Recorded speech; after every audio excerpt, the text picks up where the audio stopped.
let me on the plane. They're saying I can't board. Please, you have to do something. Black CEO's mother was kicked off flight. His revenge cost them $5 billion. She was just an elderly woman asking for assistance with her seatbelt. But instead of kindness, the flight attendants mocked her, dragged her off the plane, and left her humiliated in front of everyone. What they didn't know: her son was the airline's largest investor, and when he found out, he didn't just take revenge. He cost them $5 billion and changed the industry forever. Before we dive in, please support us by subscribe, like and share for more with activating the notification bell. Thank you. Lena Andrews, 72 years old, had waited weeks for this moment. Her heart was fluttering with pride. She was heading to New York to attend her grandson Moloch's graduation from Columbia University. It wasn't just any ceremony. Moloch was valedictorian, the first in the Andrews family to graduate from an Ivy League school. Her son, Donovan, had insisted she travel in style, booking her a first-class ticket aboard Air, one of the most luxurious airlines in the country. Lena had always lived simply. Growing up in Atlanta during the civil rights era, she had endured more than her fair share of injustice. But she raised Donovan with love, faith, and an unshakable belief that he could change the world. And he did. As she boarded the plane, Lena clutched her handbag tightly and looked around nervously. First class was gleaming with gold accents, polished glass, and tech she barely understood. When she reached her seat, she tried to settle in, but fumbled with the seatbelt's touchscreen mechanism. A young white flight attendant with a cold smile walked by. "Need help?" he asked, more annoyed than kind. Before she could respond, another female stewardess leaned over, scoffing. "If you can't even fasten your seatbelt, maybe flying isn't for you, sweetie." Passengers nearby chuckled. Lena looked down, humiliated. The situation escalated fast. A manager was called, and Lena was told she was causing delays. She explained she just needed a bit of help, but they wouldn't listen. The attendants claimed she was being disruptive. Within minutes, two airport security guards were at her seat. They asked her to step off the plane. Passengers gasped. Some pulled out their phones. "But what did she do?" one woman asked. "She just asked for help," Lena tried to explain, but the guards escorted her off the aircraft. She was confused, shaken, and on the verge of tears. She sat alone at the terminal, watching the plane take off without her. Her suitcase was still on board. By the time she got home that evening, a short video clip had gone viral. The headline: "Elderly black woman kicked off plane for non-compliance." No one in the world recognized her, not yet, but her son did. Donovan watched the clip in his office at the top floor of the Novatech building. He knew that posture, that purse, that humble way she bowed her head when embarrassed. And just like that, his entire world shifted. Donovan Andrews wasn't just another tech CEO, he was a visionary who turned code into capital and ideas into industry revolutions. As the founder of Novatech, he led one of the most successful software firms in the world, with AI products embedded into everything from healthcare to aviation. But behind the fame and fortune was a story rooted in struggle. Donovan was raised by Lena in a two-bedroom apartment in the south side of Atlanta. She worked as a schoolteacher by day and cleaned offices at night to make ends meet. Donovan never forgot the sacrifices. He used to stay late at the library, reading engineering textbooks while she cleaned bathrooms in the same building. He graduated from Georgia Tech with honors, started Novatech with just $5,000 in savings, and within a decade, he was listed on Forbes under top 20 self-made tech billionaires. What the public didn't know was that Donovan had diversified his investments. One of his private equity firms held significant shares in major hotel chains, real estate ventures, and airlines, including Air. He owned 27% of it, so when he saw the footage of Lena being removed from that plane, his heart burned with quiet rage. He didn't shout, he didn't throw things. Instead, he made 3 calls. First, to his attorney. Second, to his chief of strategy. And third, to his mother. "Mama, are you okay?" "I'm fine, baby," she replied softly. "It was probably my fault. Maybe I looked confused. I didn't mean to cause trouble." "You didn't cause anything," he said. "You were mistreated.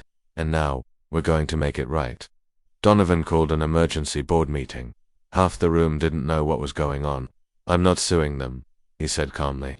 "I'm going to own their downfall." The board was silent. "They disrespected my mother," he said, "and I'm going to make sure they never forget her name." Donovan wasn't a man of emotion, he was a man of strategy. And now he would weaponize that strategy. His first move: unleash the story. His PR team crafted a careful campaign. Within 48 hours, 5 major news outlets had the story, complete with the video footage and Lena's identity. CNN ran the headline, "Mother of Black Tech Billionaire Dragged Off Flight Airline Under Fire." Social media exploded. Celebrities began posting support. Viola Davis, LeBron James, Kerry Washington. Hashtags like #JusticeForLena and #AirlineShame trended worldwide. Ether Air's stock dipped 12% in 3 days. But that was just the beginning. Donovan called every investor he knew, convincing them to pull out of Ether Air. Sponsors began backing. Away then came the lawsuits. Multiple civil rights organizations joined forces to sue the airline for racial discrimination and elder abuse. Inside Ether Air, panic spread like wildfire. Executives scrambled to do damage control. They released a vague apology, but it was too late. Donovan, through shell corporations, quietly bought another 3.5% stake. Now he held 30.5%, just enough to demand a leadership vote. The media begged for interviews. Donovan remained silent until a primetime CNN special where he finally said, "If my mother can be dragged off a plane after paying thousands for a seat after raising a son who literally owns a third of that airline, then we need to ask what kind of system allows that to happen." The pressure reached a boiling point. Ether Air's CEO messaged him, "Let's meet. We want to apologize." Donovan replied, "I'm not interested in apologies. I'm interested in accountability." The showdown happened in Los Angeles, inside a conference room overlooking the city. Ether Air's emergency shareholder meeting was packed. Journalists waited outside. Protesters circled the block. Donovan walked in, dressed in a sharp charcoal suit, his mother's photo in his hand. The board was divided. Some feared his influence. Others begged for compromise. But Donovan wasn't here to negotiate. He was here to dismantle. He opened the meeting with a speech. "This isn't about revenge. It's about respect. My mother was your customer. She was your elder. She was mistreated, and you tried to cover it up." Then he moved for a vote to replace the CEO and senior flight staff. After hours of arguments and legal maneuvering, the vote passed. The CEO was fired. 3 executives were removed. Over a dozen staff members were suspended pending investigation. But Donovan wasn't done. He announced the launch of SkyUplift, a minority-led luxury airline prioritizing dignity, diversity, and service. He transferred his shares from Ether Air to SkyUplift, instantly devaluing Ether Air by billions. Within 6 months, Ether Air lost $5.1 billion in value.